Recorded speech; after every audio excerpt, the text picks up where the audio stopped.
Hello guys, so in this story our female lead's name is So Chiang, and at this time So Chiang is a high school student. But a bombshell drops on the poor girl when she finds out she's pregnant. Along with this, she remembers that she accidentally had a one-night stand with someone in a hotel because someone had actually drugged her drink, and that's why all of this happened to her. But in her intoxicated state, she forgot who that man was. Well, she still took a bold step and made a stand for her baby, saying, "I want to keep it." Then, as soon as she returns to school, she discovers her career is ruined and she's been expelled from school. Not only that, but she's also heavily bullied as she leaves. Leading the charge in all this was a girl named Xiao Yu.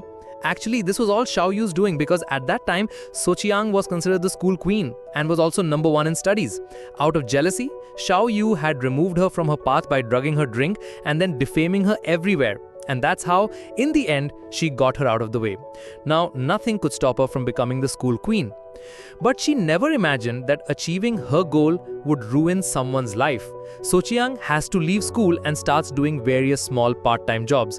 And here we find out that the boy she spent the night with is the president of the song group. At this very moment, as he's entering his luxury hotel, she's leaving after working a part-time job as a sweeper. But neither of them remember the other because they were intoxicated.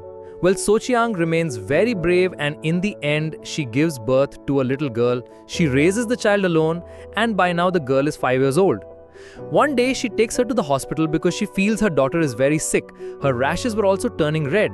But these weren't ordinary rashes. The doctor there, Xiaono, who was Song Chin's best friend at the time, immediately recognizes that these rashes are not just rashes, but a hereditary disease found only in the Song family. He's surprised because he's only ever seen boys born into the Song family for generations. No girl had ever been born. But he was clever enough to take a hair sample from the little girl Wan right then and send it for a DNA test, telling So Chiang he was checking for a hereditary disease.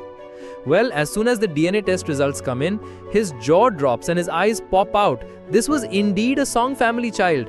The poor girl living in such poverty had no idea that her family was the richest in the city and that she could have so many servants and such a luxurious life if she found her dad.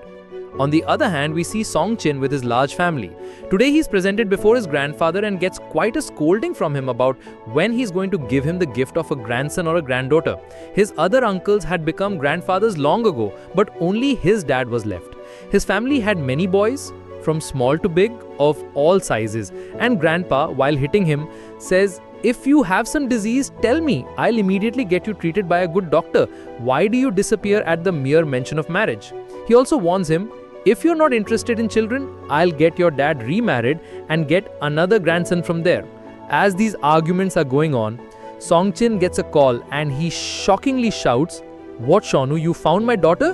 That was all it took. All the uncles, grandpa and dad go mad with joy.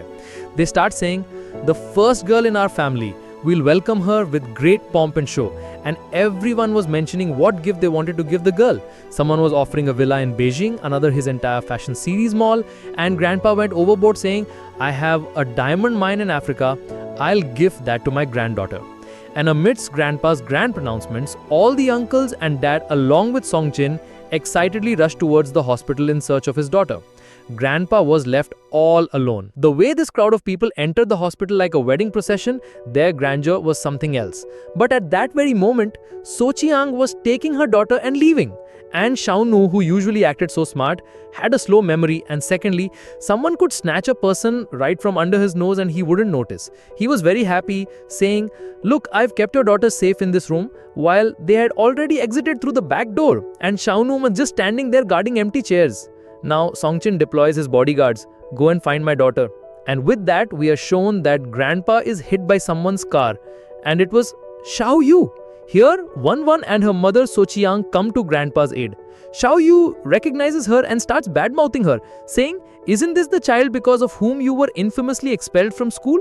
She demeans her and also insults grandpa, asking why he was walking around blindly before driving off. But here, grandpa really liked So Chiang and Wan.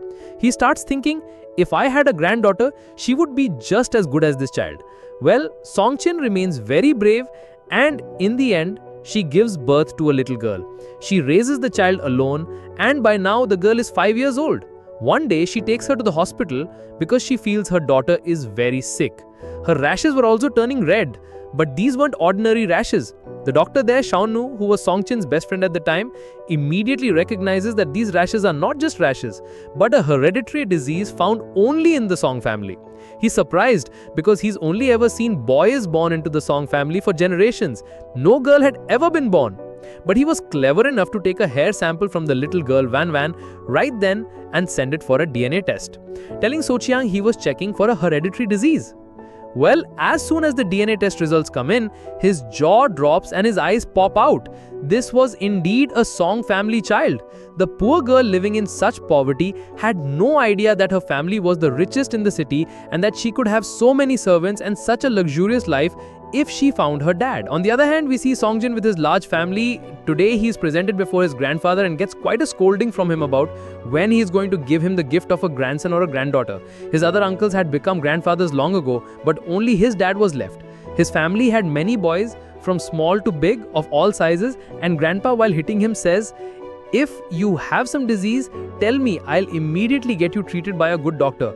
Why do you disappear at the mere mention of marriage?" He also warns him, "If you're not interested in children, I'll get your dad remarried and get another grandson from there." As these arguments are going on, Songchin gets a call and he shockingly shouts, "What, Shaunu, you found my daughter?" That was all it took. All the uncles, grandpa and dad go mad with joy. They start saying, "The first girl in our family, we'll welcome her with great pomp and show." And everyone was mentioning what gift they wanted to give the girl. Someone was offering a villa in Beijing, another his entire fashion series mall, and grandpa went overboard saying, "I have a diamond mine in Africa, I'll give that to my granddaughter." And amidst grandpa's grand pronouncements, all the uncles and dad along with Songchin excitedly rushed towards the hospital in search of his daughter. Grandpa was left all alone. The way this crowd of people entered the hospital like a wedding procession, their grandeur was something else. But at that very moment, Sochiang was taking her daughter and leaving.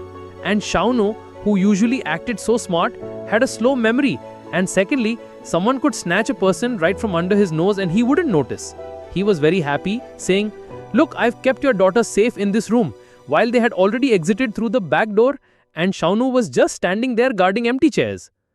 Now Songchin deploys his bodyguards, "Go and find my daughter." And with that, we are shown that grandpa is hit by someone's car. And that was Xiaoyu. Here, Wan and her mother Sochiang come to grandpa's aid. Xiaoyu recognizes her and starts bad-mouthing her, saying, "Isn't this the child because of whom you were infamously expelled from school?" She demeans her and also insults grandpa, asking why he was walking around blindly before driving off. But here, grandpa really liked Sochiang and Wan. He starts thinking, if I had a granddaughter, she would be just as good as this child. Well, Songchin gets worried and says, "Because of Shaunu's carelessness, I couldn't meet my child." But grandpa consoles him. "Don't worry, there's one thing in our blood. That child will definitely have the birthmark that our entire family has. We'll recognize her through that." Meanwhile, Sochiang gets a job offer. She had cleared the test and now had to go for an interview at Song Group. Hearing this, she gets quite excited because the salary was decent and Song Group was huge. Wan then asks her, "What do my papa look like? When will he come?" But Sochiang had put up an imaginary ridiculous photo of her father and said he's not in this world. She would even perform daily prayers in front of it. Well, whether anything else was happening or not, the smoke from those incense sticks was definitely reaching Songchin's nose, often causing him to sneeze out of nowhere. Well, the next day when Sochiang goes for the interview, she finds out the interviewer is none other than Xiaoyu herself. She tries to belittle her here too, telling other interviewers that her qualifications aren't great and she's not a good girl character-wise. She gave birth to a child whose father is unknown, and it was famous throughout the school that she was expelled for these very actions. But here, Sochiang retorts, "You can't look down on me like this. I have raised a child alone as a single mother and have brought her up very well. I worked 24/7 without any leave, without any rest.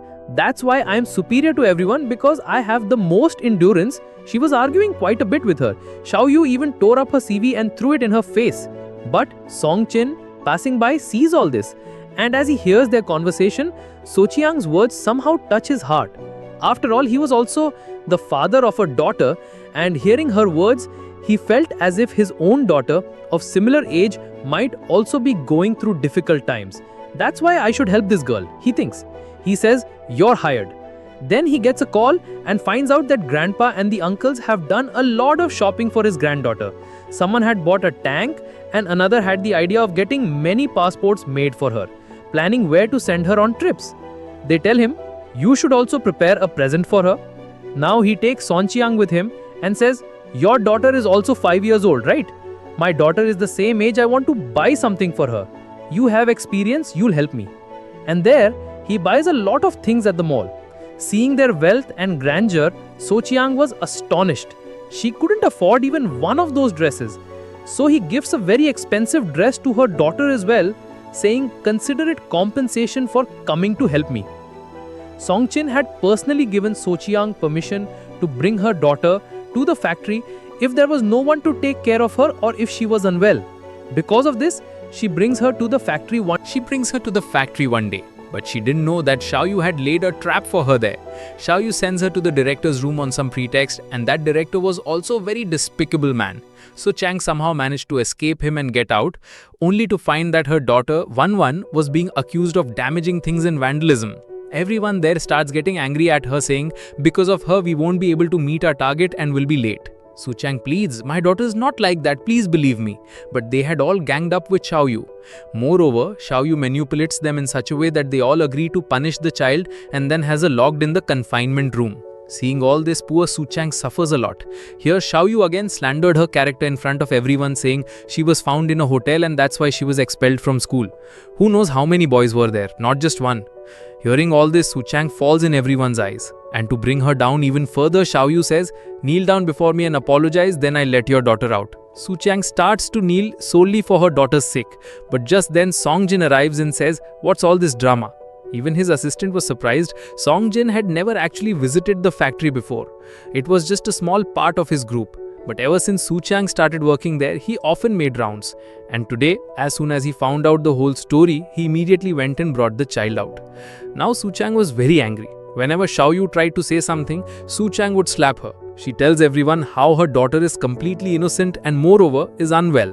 As soon as Song Jin sees the child has a fever, he immediately takes her to the hospital, and as he's leaving, he tells Xiaoyu, "Don't show me your face again, you're fired." Actually, Xiaoyu was Shanu's sister and she was working at Song Group because of his connections. And Shanu, his memory was so slow that when he sees Su Chang and Wan arriving, he starts thinking, "Familiar faces, I've seen them somewhere." At the same time, Grandpa also thinks, "I've seen them somewhere." Before he can remember, before it clicks, Grandpa says, "Oh, they're the ones who helped me on the roadside last time." And whatever Shanu was about to remember, he forgets. He says, yes, they are the ones. Grandpa was also very fond of Wan. Firstly, she had behaved so well with him. And secondly, whenever he saw her, he thought, my granddaughter would be around this age. And so he was giving her some special treatment. Well, as Su Chang comes out, she's about to bump into someone, but Song Jin comes and catches her, saving her.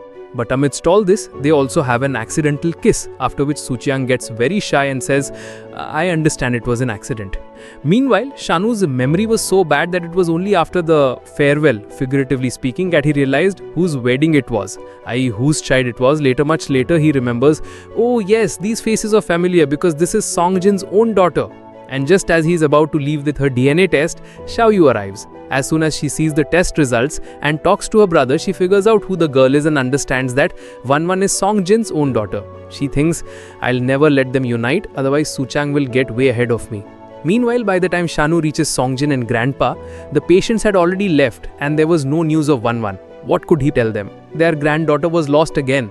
Now Grandpa was going to punish him severely. He takes him to the family house where dad, uncles and grandpa stand over him and tell him, "Draw that child's picture right now." And the poor guy, his drawing skills were terrible. After much thought, effort and 2 hours, the drawing he makes, this was the sketch. Looking at it, Grandpa starts to wonder, is my granddaughter this ugly? Meanwhile, Xiaoyu had somehow requested Shanu and gotten a place back in Song Group. Here she goes to a party where all colleagues were gathered. She had decided to trap Su Chang in her web once again. And Su Chang was always very naive. Today again, Xiaoyu mixes something in her drink, and this time she tried to trap her again. As soon as she drinks it, she starts feeling very hot and wants to go to the restroom. And Xiaoyu sends that despicable director after her. But before she falls into the director's hands, she comes face to face with Songjin. And history repeated itself. She takes Songjin to a room with her. This time Songjin was drunk, but he was still somewhat conscious. Here, while Songjin and Suchiang are sitting, Xiaoyu comes from behind and makes a video of her to defame her. But in the video, the boy's face isn't clearly visible. And just because of this, Xiaoyu is about to get caught in her own trap again. Meanwhile, Grandpa had distributed that funny sketch Shanu had made everywhere saying, "Whoever finds my granddaughter and brings her will be given a lot of money as a reward."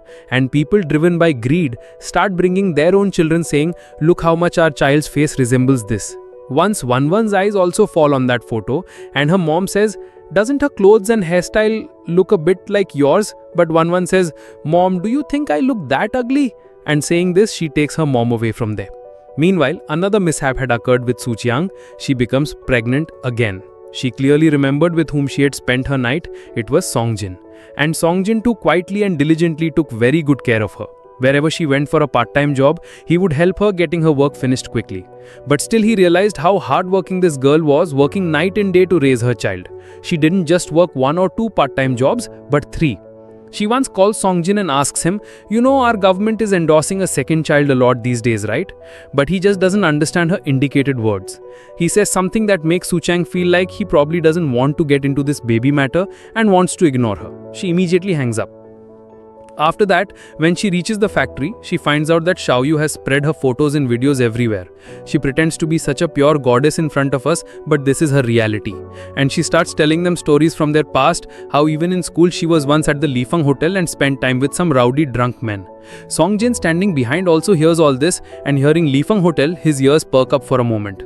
But before he could ponder this much too much, he has to rush there and save Suchang from the assault of other people. They were all bad-mouthing her. "Whose baby is this anyway? Who was that man you were with?" He silences them by coming forward and saying, "That despicable man you're talking about, that was me." And hearing this, everyone's jaw drops. It was their president they had been abusing moments ago. Meanwhile, Grandpa and the uncle's search hadn't ended for one granddaughter. They didn't even know that another grandson or granddaughter of theirs was about to come into this world.